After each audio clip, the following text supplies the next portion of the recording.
இடம்பலம் entertainment நண்பர்களுக்கு வணக்கம். நேற்று ஒரு வீடியோ பயங்கர வைரல். எந்த வீடியோப்பா அப்படின்றீங்களா? விஜய் அவர்கள் வேலூரில் பேசின வீடியோ. ஒரு கதை, குட்டி கதை ஒன்று சொல்லியிருந்தாரு. ஜல்லிக்கட்டு காளை, அதுக்கப்புறம் ஒரு புல்லுக்கட்டை எடுத்துகிட்டு போய் ஒரு சின்ன பையன் போய் அதை அடக்கணும் அப்படின்ட்டு. அவர் ஒரு கான்டெக்ட்ல சொல்லியிருந்தார். ஏன்னா இன்எக்ஸ்பீரியன்ஸ்டாக இருந்தாலுமே கூட சூழ்நிலையை புரிஞ்சிக்கிற அந்த பக்குவம் இருந்தால், பிரச்சனை என்ன அப்படின்னு சரியாக புரிஞ்சிக்கிற பக்குவம் இருந்தால், யாராலையும் அதை ஹேண்டில் பண்ண முடியும். அனுபவம், அது எத்தனை வருஷம் அவங்களுக்கு அதில் அனுபவம் இருக்குது அப்படின்றத 2வது கட்டம் தான் அப்படின்னு சொல்லி அவர் ஒரு மோட்டிவேட் பண்ணுறதுக்காக அவங்க கட்சியில் இருக்கிறவங்க கிட்ட பேசுறாரு. ரைட், மேட்ரு அது இல்லை. பேசி முடிச்சிட்டாரு. அதுக்கப்புறம் பார்த்தீங்கன்னா அதை கடுமையாக கண்டித்து விமர்சித்து ஒரு புரட்சியாளர் குரல் கொடுக்க ஆரம்பிக்கிறாங்க. புரட்சி தமிழச்சி, சிங்கப்பெண், வீரத்தமிழச்சி அப்படின்னு பல பட்டங்கள்லாம் அவங்க கொடுத்துருக்குறாங்களாம். 2016 காலகட்டத்தில் பார்த்தீங்கன்னா ஜல்லிக்கட்டு போராட்டம் இங்கே மெரினாவில் நடந்துச்சு இல்லையா? அந்த போராட்டத்தை முன்னின்று நடத்தி எப்படி காந்தி இந்தியாவுக்கு சுதந்திரம் வாங்கி கொடுத்தாரோ அந்த மாதிரி ஜூலி ஜல்லிக்கட்டுக்கு சுதந்திரம் வாங்கி கொடுத்தவங்க. அவங்க பார்த்தீங்கன்னா இந்த விஜயுடைய ஜல்லிக்கட்டு கதைக்கான ஒரு பதிலடி. அதை பற்றி சில விஷயங்கள் பேச வேண்டியது இருக்குது.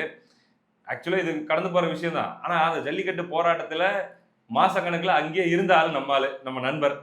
சரி, அப்போ இவங்கெல்லாம் அங்கே என்ன பண்ணிட்டு இருந்தாங்க, அங்கே என்ன நடந்துட்டு இருந்துச்சு அப்படிங்கிற டீட்டெயில் தெரியும்னாரு. அப்போ அது மக்கள்கிட்ட சொல்லணுமா சொல்லக்கூடாதா? அதான் கேட்டுக்கலாம் அப்படின்ட்டு கேட்டுருவோம். வணக்கம் சுரேன். வணக்கம் பிரியகுமார். ஏங்க, நாங்கெல்லாம் ஏதோ பார்த்து போராடி ஏதோ அப்படி எப்பா அப்படின்னு வெட்டி முறிச்சு ஒரு ஜல்லிக்கட்டு பர்மிஷன்லாம் நாங்கள் பார்த்து ஏதோ போராடி வாங்கி கொடுத்துருக்குறோம். நீங்கள் பாட்டுக்கு ஏதோ கதை சொல்கிறீங்க, அப்புறம் புல்லுக்கட்டு எடுத்துகிட்டு போய் உங்கள் கதையை கேட்டு பசங்க யாராச்சும் போயிட்டு கொடுத்து அந்த காலை அவங்களுக்கு எதாவது பண்ணிருச்சுன்னா 50 பேர் 500 பேர் ஆக்க பார்க்குறீங்களா? இறந்தது 50 பேர் இது வரைக்கும் தாவேக்கா கூட்டத்தில் அங்கே எங்கன்ட்டு அது 500 பேர் சாகணும்னு பார்க்குறீங்களா நீங்கள்? இப்போ அப்புறம் நாங்களாம் கஷ்டப்பட்டு போராடி அப்புறம் பண்ணது தப்பாக போயிட போகுது அப்படிங்கிற மாதிரி ஒரு குரலுங்க. இந்த காலா படத்துல ரஜினி சொல்லுவார்ல, குமார் இவ யாரு கேட்பாரு அந்த மாதிரி. அதே மாதிரி இவ யாரு ஃபர்ஸ்ட் என்ன ப்ரோ உரிமையில போகும்போது இல்ல நான் என்ன சொல்றேன், ஜல்லிக்கட்டுல நிஜமாலே எமோஷனலா போராடினவங்க நிறைய பேர் இருக்காங்க. நான் காலேஜ் படிக்கும் போது அது எனக்கு நல்லா ஞாபகம் இருக்கு. நானும் நீங்க சொன்ன மாதிரி ஆல்மோஸ்ட் டெய்லியும் போவோம். டெய்லியும் ஃப்ரெண்ட்ஸ் குரூப்பா போவோம். அப்போ ஒரு எமோஷன் இருந்தது எங்களுக்கு. சரி, இது தமிழ்நாட்டில் எல்லாருமே ப்ரொடெஸ்ட் பண்றாங்க, எல்லாருக்கும் ஒரு இன்ட்ரெஸ்ட் இருக்கும் தானே. சரி, நம்ம சென்னை மெரினா பீச்சுக்குள்ளேயே போக முடியாதுங்க. அப்போலாம் அவ்வளோ கூட்டம் இருக்கும், ஃபுல்லா ப்ரொடெக்ஷன், போலீஸ் ப்ரொடெக்ஷன் இருக்கும். இந்த அம்மா ஜல்லிக்கட்டுன்னு பேசினதோட கலாசலா சசிகலா, ஓபிஎஸ் எங்க, ஏபிசிடி மோடி ஒரு கேடி, இதை கத்துனது தான் அதிகம். அது எப்படி கேமரா மீடியா யாராச்சும் வந்தா மட்டும் வந்தோன்னு அப்படியே எனர்ஜி அதிகமாயிடும்.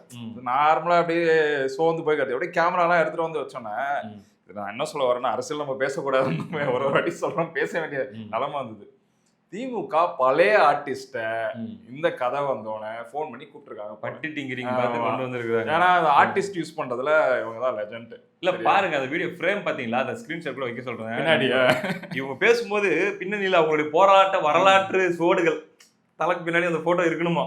இப்படி போராடிட்டு இருக்காங்களா அவங்க? அதனால கரெக்டான ஆளா ஜல்லிக்கட்டை பத்தி பேசுறது, ஜல்லிக்கட்டை பத்தி பேசக்கூடிய நிபுணர் அவங்க பேசுறாங்கன்னா கரெக்டா இருக்கும். மாடு எவ்வளவு ஆபத்தானது, இவரு பாட்டு கதை சொல்லிட்டாருன்னா அப்புறம் போயிட்டு எல்லாம் 500 பேர் இல்ல அவர் கதை அப்படின்னு தான் ஆரம்பிக்கிறாரு. சரிங்களா, இது இந்த அம்மா யாரு 50 100 ஆக்குறீங்களா ஒரு எக்ஸாஜரேஷன் தான் நான் 500, அதெல்லாம் பெரிய எக்ஸாஜரேஷன் தான் நான் நினைக்கிறேன். இதுல இன்னொரு காமெடி என்னன்னா, அந்த சமீபத்துல ரொம்ப ட்ரெண்டிங் இந்த அம்மா ஒரு தமிழ் பெண் அப்படின்னு சொல்லிட்டு உண்மையா போராடினாங்க அப்படின்னு.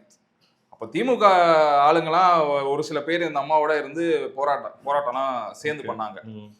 அப்போ திமுக இந்த பொண்ணு அதனாலதான் ப்ரொடெஸ்ட் பண்ணுது, இந்த மாதிரி கத்திட்டே இருக்கு அப்படின்னு. அதுக்கப்புறம் இந்த அம்மா ஒரு ஸ்பெஷல் ப்ரெஸ் மீட்.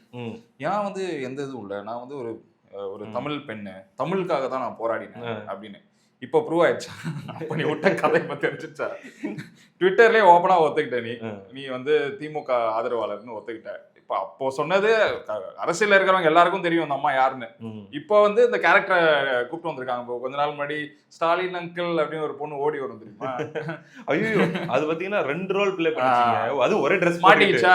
அது ஷார்ட் பீரியட்ல மாட்டிச்சு. இந்த அம்மா இப்போ ஒரு லாங் பீரியட்க்கு அப்புறம் மாட்டிருக்காங்க. அங்க full and full Sasikala target தான். டிஎம்கே ஈகோ சிஸ்டம் எப்படி ஒர்க் பண்ணணும்னு உங்களுக்கு தெரியும்.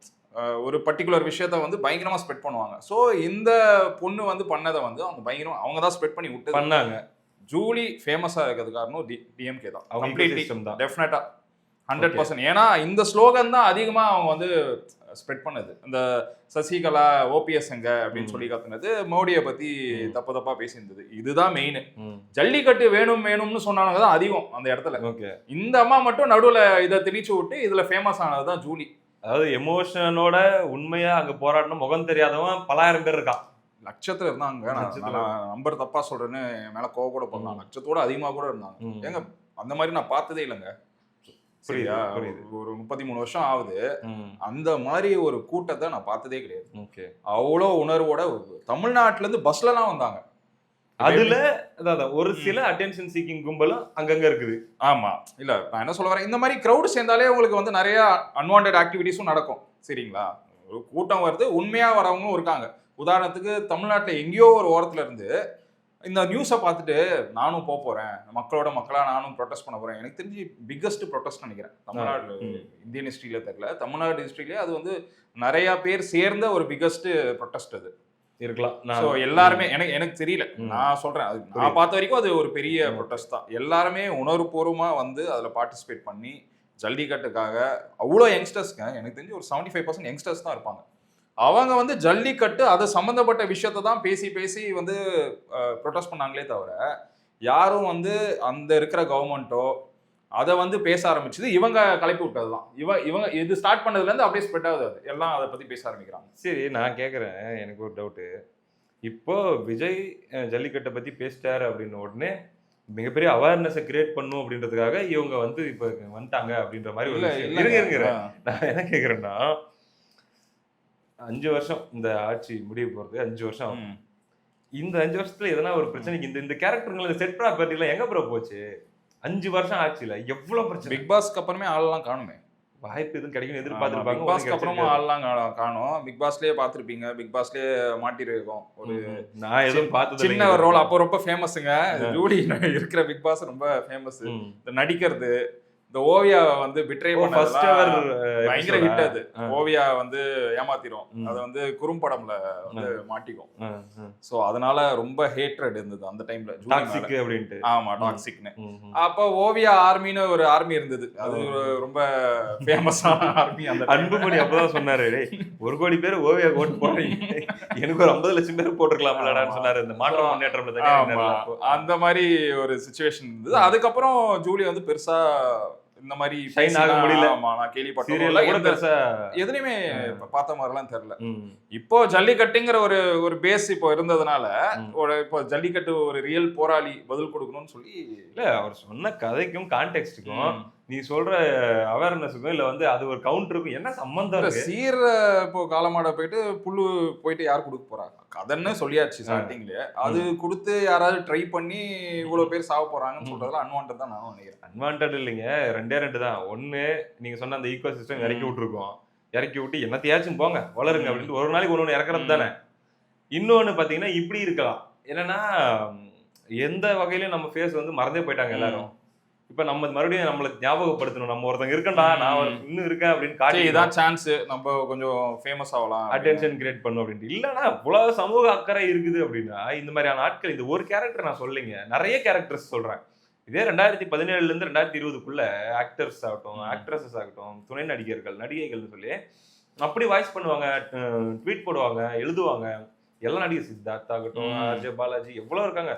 அர்ஜய் படுத்திலாம் நேஷனல் மீடியாலாம் போயிட்டு டிபேட் பண்ணிட்டு இருப்பாரு. நான் என்ன சொல்றேன், அவங்க எல்லாம் வந்து கம்ப்ளீட்டா மியூட் ஆயிட்டாங்க திமுக ஆட்சிக்கு வந்து. ஆமா ஆமா, வராங்க. இதை நம்ம ஸ்டார்டிங்லயே பேசியிருக்கோம் பல வாட்டி. நீங்க வராங்க திமுக ஆட்சியிலையும் வராங்க. என்னவா வராங்க? பாராட்டு விழாக்கு வராங்க. கம்ப்யூட்டர் லேப்டாப் கொடுக்குற ஸ்கீம்னா அதுக்கு வந்து பாராட்டி பேசுறதுக்கு ஒரு 4 ஆக்டர், மணிகண்டன், விஜய் சேதுபதி, அவங்க இவங்கன்ட்டு. அப்புறம் கல்வியில் சிறந்த தமிழ்நாடுன்னு சொல்லி ஒரு ஷோ நடத்துவாங்க, ஒரு நிகழ்ச்சி நடத்துவாங்க. அந்த நிகழ்ச்சியில பாத்தீங்கன்னா டிடி போயிட்டு சாம்பார் சாப்பிட்டு பாக்குறது, அதுக்கப்புறம் வெற்றிமாறன் வருவாரு, அமீர் வருவாரு, அதுக்கு ஒரு மாரி செல்வராஜ் வருவாரு, அதுக்கு ஒரு செட்டு. இப்படி அதே போராளி குரூப் எல்லாமே என்ன பண்ணுதுன்னா இப்ப வேற ஒரு ரோல் எடுக்குது. நல்லா இருக்குது, பயங்கரமா இருக்குது, இந்த ஆட்சி கண்டினியூ ஆகணும், சூப்பரா இருக்குது, ஐயோ இந்த ரோல் எடுக்கிறாங்க. எப்படிங்க இது? இந்த இப்பதான் நமக்கு சந்தேகம் வருது, இவங்க வந்து இப்ப போன ஆட்சியிலையும் ஆப்பரேட் பண்ணப்பட்டு தான் பேசியிருக்காங்க, அவங்க ஓனா பேச காணோம். இது உங்களுக்கு ப்ரூவ் ஆகுதுல, நடக்கிற விஷயங்களை வச்சு தெரியல. பேசுறதுக்கு எவ்வளவு விஷயம் இருக்கு இந்த 5 வருஷத்துல, உங்களுக்கு தெரியாது ஒண்ணும் இல்ல. ஒருத்தவங்க கூட பேசி நான் பார்த்தது இல்ல. லாக்அப் டெத்துங்க. இப்ப ஜெயராஜ் பென்னிக்ஸ் நடந்தது கொடுமை தான். எல்லாரும் குரல் கொடுத்து எல்லாரும் பேசுனாங்க. 25 லாக்அப் மரணம் நடந்திருக்கு இந்த ஆட்சியில. அது போக பாத்தீங்கன்னா அஜித்குமாரோடைய அந்த மரணம் கொடுமை. இந்த நிகிதா அப்படிங்கிறவங்க நகையே திருடு போல, ஆனா திருடு போச்சுன்னு சொல்லி சிபிஐல கூட சொல்லியிருக்காங்க. சொல்றான் அவன் தம்பி, அந்த அஜித்குமாரோட தம்பி, ஒரு மரக்கிளை இவ்வளவுதான் ஹைட்டு, சைட்ல இப்படி ஒரு கிளை இருக்குது ஒரு பெரிய மரத்துல. அவனுக்கு இவ்வளவு ஹைட்டு தான் வரும் நின்னா கூட. யாருக்கு? அந்த அஜித்குமாருக்கு. அதை வந்து இப்படி பிடிச்சிக்கணுமா, அந்த கிளையை பிடிச்சி தொங்கணுமா, கால் வந்து மடக்கிக்கணுமா, முட்டியை கீழே உட்காந்துக்குவாங்களாம் அந்த போலீஸ். கால் கீழே டச் ஆச்சுன்னா அடிப்பாங்களாம் கால் மேல. அப்படியே வச்சுட்டு உட்காந்துருப்பாங்களாம். எவ்வளவு நேரம் பிடிக்கிறியோ பிடி, கால் லைட்டா வலி தாங்காம கீழே இறங்குதுன்னா அடி. ஒரு கட்டத்துல விழுந்துட்டாங்க கீழே, முடியல. எவ்வளவு நேரம் பிடிச்சிருக்க முடியும், போட்டு சாத்திருக்கு. இது பயங்கரமான கொடுமை எல்லாம் நடந்திருக்குதுங்க.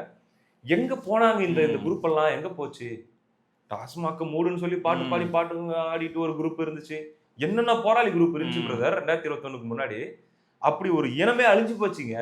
இப்ப எலெக்ஷன் நேரத்துல ஒன்னொன்னு பாராட்டு விழாக்கு வந்துட்டு இருக்குது. கூட சம்பந்தமே இல்லாம ஒரு கோமாளி, இந்த ஜூலின்னு ஒரு, ஏன்னா அவர் ஏதோ ஒரு கதையை சொல்லிட்டு அவர் பாட்டுக்கு போறாரு, அது கவுண்டர் கொடுக்குறேன்னு வந்து நின்று இருக்கிறாங்க. இதெல்லாம் எங்க போய் முடியும்? என்ன சொல்றது தெரியுமா? விஜய் விமர்சனம் பண்ணிருக்கு. விஜய விமர்சனம் பண்ணா ஃபேமஸ் ஆகலாங்கிற இயர் இது. விஜய் நீங்க அடிச்சீங்கன்னா நீங்க ஃபேமஸ் ஆயிடுவீங்க. நிறைய பேர் பாத்திருக்கீங்க, டே நைட் விஜய் போட்டு அடிச்சு பயங்கர ஃபேமஸ் ஆயிட்டாங்க. அந்த மாதிரி ஒரு ஆளு தான் இப்போ ஜூலி. விஜயை வச்சு போனி பண்ணுது. ஆனா நல்லா வண்டியே கேட்கறாங்க, கெட்ட வார்த்தையில இல்ல, கேட்கற கேள்வி நறுக்கு சுருக்குன்னு பொம்பளைங்களே கேட்கறாங்க. நான் பாக்குறேன் நிறைய ரீல்ஸ்ல ஆகட்டும், ஃபேஸ்புக்ல ட்விட்டர்ல எல்லாம் பாக்குறேன். நிறைய பெண்களே பாத்தீங்கன்னா ரீல்ஸ் போட்டு வீடியோ போட்டு அந்த ஜூலியை வந்து அப்படி கேள்வி கேட்கறாங்க, எங்க போன நீ இத்தனால, என்ன இப்ப எவ்வளவு விஷயங்கள் நடந்திருக்கு, அதை பத்திலாம் எதுவுமே பேசினதுல. நீ வந்து ஒரு தமிழ் போராளினா இங்க நடக்கிற எவ்வளவு விஷயத்துக்கு நீ வாய்ஸ் அவுட் பண்ணிருக்கணும். நீ எதுக்காவது வெளில வந்தியா? விஜய் கூட்டத்துல 50 பேர், எனக்கு ஒரே ஒரு சப்ஜெக்ட் ஜல்லிக்கட்டு. உடனே அது என்ன நீ வெட்டி முடிச்சாங்க, உடனே போன் பண்ணிருப்பாங்க, ஏமா ஜல்லிக்கட்டுமா நீ தான் பெரிய ஆளு. அந்த போட்டோ மறக்காம பின்னாடி வச்சுக்கோங்க பேசும்போது. கண்டிப்பா இல்ல ப்ரோ. இப்ப முதல்ல வந்து விஜய் மேல கொலைப்பள்ளி அப்படின்னு ஒரு விஷயம் நம்ம ஏற்கனவே ஒரு வீடியோல நம்ம கண்டிச்சு பேசியிருந்தோம், யாரா இருந்தா என்னங்க அப்படின்னு. ஒன்றும் இல்லை, இப்போ ரீசெண்டாக ஒரு டிஎம்கே உடைய ஒரு இதில் உதயநிதி கலந்து போகிற ஃபங்க்ஷனில் எலக்ட்ரிக் ஏதோ கனெக்ஷன் கொடுக்குற வேலை செய்யும்போது 2 பேர் செத்து போயிட்டாங்க, ஷாக் அடிச்சு செத்து போயிட்டாங்க, பேனர் விழுந்து சாவறாங்க. அதெல்லாம் வெளில வரல. நிறைய பேர் நீங்க சொன்னது நிறைய பேர் ட்வீட்டா போட்டிருக்காங்க. ஆமா, வெளியில யாரும் பேச எதுவுமே கணக்குல வரதில்லை. ஆனா விஜயோட கூட்டத்துக்கு வரும்போது ஒருத்தன் பைக்ல வாந்தி வேலை செத்தாலும் சரியில்லை, அந்த டேல அந்த ஊர்ல பர்டிகுலரா எவன் செத்தாலும் விஜய் கணக்குல எழுதுற மாதிரி போயிட்டு இருக்குது. அது வந்து விஜய் கொண்டுட்டாருங்கிற மாதிரி ஒரு நரேட்டிவ் உருவாக்கி இப்ப 50 பேர் இது வரைக்கும் கொண்டிருக்க, அடுத்து என்ன 500 பேரை கொல்ல போறியா? கொலகாரன்ற அந்த சைக்காலஜி இதை வந்து ஃப்ரேம் பண்ணி இதை வச்சே அடிக்க சொல்றாங்கன்னு தான் நான் நினைக்கிறேன். ஏன்னா ரிப்பீட்டடா இவ்வளவு பேர் செத்துட்டாங்க உன்னால, இவ்வளவு பேர் செத்துட்டாங்க உன்னாலங்கிறத ரீச் பண்ண வைக்கிறாங்க. யம தர்ம வண்டி வருது, சாவு வண்டி வருது, அது அந்த ப்ரொமோஷனை வந்து பாத்தீங்கன்னா ரொம்ப டெக்னிக்கலா எடுத்துட்டு போறாங்க. அதுக்கு அவங்க எல்லாருமே யூஸ் பண்றாங்க, சினிமாக்காரங்களை யூஸ் பண்றாங்க, ஈவன் அவங்களை எதிர்த்துட்டு இருந்த சில கட்சிகளையும் யூஸ் பண்றாங்க, அந்த கட்சியில இருக்கிற ஆளுங்களையும் யூஸ் பண்றாங்க. இப்படி எல்லாரையும் யூஸ் பண்ணி இந்த ஒரு ஆங்கிள் எடுத்துட்டு போறாங்க. அப்படிங்கிறது சீப்பஸ்ட் பாலிடிக்ஸ் தான் நான் பாக்குறேன் பிரதர். அதுல ஒரு சின்ன பார்ட் தான் இந்த ஜூலி மாதிரியான கேரக்டர். பேசுறதுக்கு ஒன்றும் இல்லை, ஜூலியெல்லாம் பேசினாதான் அது வந்து இப்போ ட்ரெண்ட் ஆகுது. அப்படியே விட்டுட்டு இந்த நபர் மேட்டர் அவனுக்கு தெரிய கூட தெரியாது. இந்த பர்சன் எனக்கு மேட்டர் இல்லை பிரதர், இந்த கும்பல் நான் சொல்றேன். இது நாட் ஜஸ்ட் ஒன் பர்சன், இது ஒரு பெரிய கும்பல்.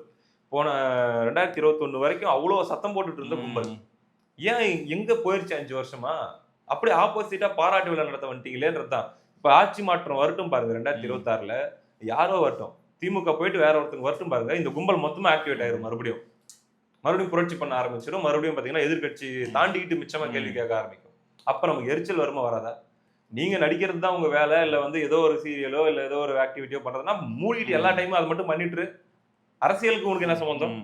இல்ல வாய்ஸ் அவுட் பண்றதா எல்லாத்துக்கும் பண்ணு, இல்ல சாத்திட்டு உன் வேலையை மட்டும் பாரு, அப்படிங்கறதா நம்மளுடைய கருத்து. இல்ல கண்டிப்பா அதான் உண்மை. ஏன்னா நீங்க சொல்ற அந்த போன கவர்மெண்ட் பீரியட்ல அவ்வளோ ஆக்டர்ஸ் அவ்வளோ ஆக்ட்ரஸ் பேசியிருக்காங்க. உதாரணத்துக்கு சூர்யா ஜோதிகா, அது எல்லாருமே பேசிட்டதுனால தான் அதை டச் பண்ணல. இப்போ இல்ல பேசிட்டோன்றதுனால அது டச் பண்ணவே வேணாம். உதாரணத்துக்கு சொல்றேன், அவங்க ஒரு சில விஷயம் பேசல, பல விஷயம் பேசினாங்க.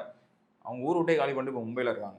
உண்மைதானே? சரியா, நீ பேசிட்டு இப்போ இங்க தமிழ்நாட்டிலே இருக்க, இங்க கிடையாது தானே, நீ மும்பைல தானே இருக்க. இதெல்லாம் ஒரு உதாரணம் நான் சொல்றது. பல பேர், பாதி பேர் இங்க இருக்காங்களா, அவங்கவுங்க இப்பெல்லாம் செலிபிரிட்டி தான் துபாயில போய் செட்டில் ஆயிடுறாங்க. பேசினதெல்லாம் இங்க இருக்கா இல்ல வெளியூர்ல இருக்கான்னு நம்மளுக்கு தெரியல. ஸோ இந்த மாதிரியான நாட்களை வந்து என்ன சொல்றது, அடையாளம் கண்டுக்கணும். திரும்ப நாளைக்கு வந்தாங்கன்னா என்ன சொல்றது, ம். கேட்கிற கேள்வி கேட்டு துரத்தி மக்களே அடிக்க கேட்கணும், மக்களே ஆமா கேட்கணும். ஆமா ஆமா. இவங்கெல்லாம் இன்ஃப்ளூயன்ஸ் பண்ற அளவுக்கு மக்கள் இருக்கக்கூடாதுங்க. ம். அதுதான். அப்புறம் ஒண்ணும் இல்லைங்க, கவர்மெண்ட் ஃபங்க்ஷனுக்கு இன்ஸ்டாகிராம் செலிபிரிட்டிகளை கூப்பிட்டு வந்து கட் பண்ண வைக்கிறது, ரிப்பன் ம். கட் பண்ண வைக்கிறது, இல்ல வந்து எக்ஸ்பிளைன் பண்ண வைக்கிறது, மாணவர்களுக்கு விழிப்புணர்வு ஏற்படுத்துறதுக்கெல்லாம் இங்க இன்ஸ்டாகிராம்ல டான்ஸ் ஆடுறவங்களும் பாட்டு பாடுறவங்க வேற ஆளுங்களே இல்லையாப்பா.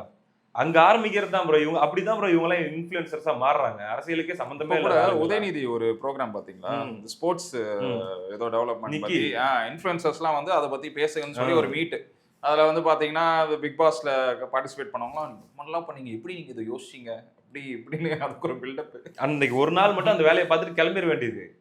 மத்தவங்க எல்லாம் என்னங்க ம். பண்ணுவாங்க? மக்கள் தான் யார்கிட்ட தொடர்ச்சியா அரசியல் பேசிட்டே இருக்கிறவங்கள கூட நம்பலாங்க. இந்த அப்பப்ப அந்த கேமியோ பண்றாங்க பாருங்க பாலிடிக்ஸ்ல. அவங்க கிட்ட ரொம்ப எச்சரிக்கையா இருக்கணும். இதுதான் இது மூலமா நம்ம சொல்ல வர ஆமா, மெசேஜ். ஆமா. கண்டிப்பா. பேசுவோம் நெக்ஸ்ட் வீடியோல சந்திப்போம் பிரதர். நன்றி. நன்றி.